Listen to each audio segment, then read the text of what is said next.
ಹೇಳಕ್ಕಲ್ಲ ಎಲ್ಕರಿಸಿ ಇಟ್ಕೊಂಡ ತಲೆ ಮೇಲೆ ಶರ್ಗ್ ಹಾಕೊಂಡ ಹಣೆ ತುಂಬ ಕುಂಕುಮ ಇಟ್ಕೊಂಡು ಬಂದ್ವಂತಂದ್ರ ಭಾರತದ ನಾರಿ ಬರಾಕತ್ತಳ ಅಂತಿದ್ರು.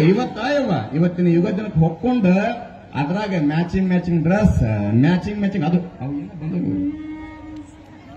ಏನಿವು ಟಿಕ್ಲಿ ನಮ್ಮ ತಂಗ ಟಿಕ್ಲಿ ವಿಚಾರ ಮಾಡ್ರಿ.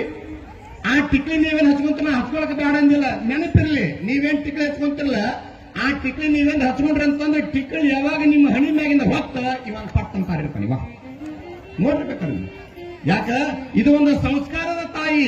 ನೀನು ಮುತ್ತೈದೆಯಾಗಿ ಬದುಕಬೇಕಾಗಿತ್ತಂದ್ರೆ, ನಿನ್ನ ಗಂಡ ನಿನ್ನ ಜೊತೆಗೆ ಇರಬೇಕನ್ನಂಗಿತ್ತಂದ್ರ ಹಣಿ ಮ್ಯಾಗ ಕುಂಕುಮ ಕೊಳ್ಳಾಗ ತಾಳಿ ಇರಕ ಬೇಕ.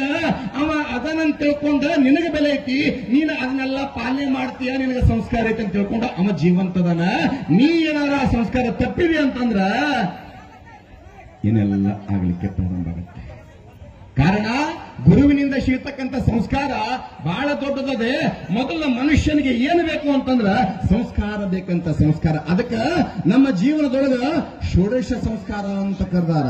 ಷೋಡಶ 16 ಸಂಸ್ಕಾರದಂತ 16 ಎಲ್ಲಿಂದ ಚಲವ? ನೀವು ತಾಯಿಯ ಗರ್ಭದೊಳಗೆ ಏನು ಮೂಡುತ್ತಿರಲ್ಲ, ತಾಯಿ ಗರ್ಭ ಶಿಶು ಮೂಡುತ್ತಲ್ಲ, ಆ ತಾಯಿ ಗರ್ಭದೊಳಗೆ ಶಿಶು ಮೂಡಿರ್ತಕ್ಕಂಥ ಸಮಯದೊಳಗ ಮಗಳು ಗರ್ಭವತಿ ಅದಲ್ಲ ಅಂದ್ಕೊಳ್ಳಿ, ನೀವೇನ್ ಮಾಡ್ತಾರವ ಶ್ರೀಮಂತ ಕಾರ್ಯಕ್ರಮ ಅಂತ ಮಾಡ್ತೀರಿ. ಈ ಕಡೆ ಶೇರಿ ಮಾಡಿದ್ರೆ ಕುಂಸ ಮಾಡಿದ್ರೆ ಏನಂತಾರ ಕುಂಸ ಹೌದಲ್ಲ, ಕುಂಸ ಮಾಡ್ತಿರಲ್ಲ. ಯಾಕೆ ಮಾಡ್ತೀರಿ?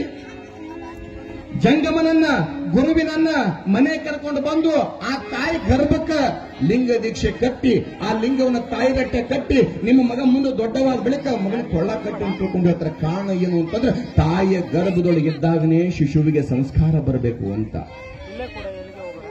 ತಾಯಿಯ ಗರ್ಭದಿಂದ ಅಂತಿಮ ಸಂಸ್ಕಾರ ಅಂತ ಬರ್ತದೆ. ಅಂತಿಮ ಸಂಸ್ಕಾರಕ್ಕೆ ಮುಕ್ತಾಯವಾಗಿ ಬಿಡುತ್ತದೆ. ಕಾರಣ ಮನುಷ್ಯ ನಿನ್ನ ಜೀವನದೊಳಗ 16 ಸಂಸ್ಕಾರಗಳದಾವ. ನಿನಗೆ ಸಂಸ್ಕಾರ ಇದ್ದು ಕೂಡ ಸಂಸ್ಕಾರ ಇರ್ಲಾರ್ದಂಗ ಹೊಂಟಿ ಅಂತಂದ್ರ ಅವ್ರಂತಾರ ಧರ್ಮಹೀನ ಪಶು ಸಮಾನ. ಹೇ ಮನುಷ್ಯ, ನಿನ್ನ ಧರ್ಮ ಏನ್ ಹೇಳ್ತದೆ ಅದನ್ನ ಪಾಲನೆ ಮಾಡು. ಯಾಕ ಈ ಧರ್ಮವನ್ನು ಮರುತಿ ಅಂತಂದ್ರ ಪಶುವಿಗೂ ನಿನಗೂ ಏನೂ ವ್ಯತ್ಯಾಸ ಇಲ್ಲ. ಯದಾ ಯದಾ ಹಿ ಧರ್ಮಶ್ಯ ಗ್ಲಾನಿರ್ಭವತಿ ಭಾರತ ಅಭ್ಯುತ್ಥಾನಂ ಅಧರ್ಮಶ್ಯ ಧರ್ಮ ಸಂಸ್ಥಾಪನಾಶಾಯ ಸಂಭವಾಮೆ ಯುಗೆ ಯುಗೆ ಯುಗೆ ಅಂತಾನೆ ಭಗವದ್ಗೀತೆ ಕೃಷ್ಣ ಪರಮಾತ್ಮ. ಹೇ ಮನುಷ್ಯ, ನಿನ್ನ ಧರ್ಮವನ್ನು ಮರ್ತಿ ಅಂತಂದ್ರೆ ನಿನ್ನ ಗುರು ಕೊಟ್ಟಂತ ಲಿಂಗಯ್ಯ ಎದಿ ಮೇಲೆ ಐತಂದ್ರೂ ಕೂಡ ನೀ ಪೂಜೆ ಮಾಡಲಿಲ್ಲ ಅಂದ್ರೆ ನಿನ್ನಂತ ಅಧರ್ಮ ಮನುಷ್ಯನ ಯಾರು ಇಲ್ಲ. ಭಗವಂತ ಬಾಯಿ ಕೊಟ್ಟಾನಂತಂದ್ರ ನೀವೊಂದಿಷ್ಟು ಗುರುವಿನ ಸ್ಮರಣೆ ಮಾಡಿಲ್ಲ ಅಂತಂದ್ರೆ ನಿನ್ನಂತ ಕೀಳಾದ ಮನುಷ್ಯನೇ ಯಾರು ಇಲ್ಲ. ಧರ್ಮಹೀನ ಪಶು ಸಮಾನ. ಧರ್ಮದಿಂದ ನಡೆಯುವುದದ, ಸತ್ಯವನ್ನು ಹೇಳುವುದದ.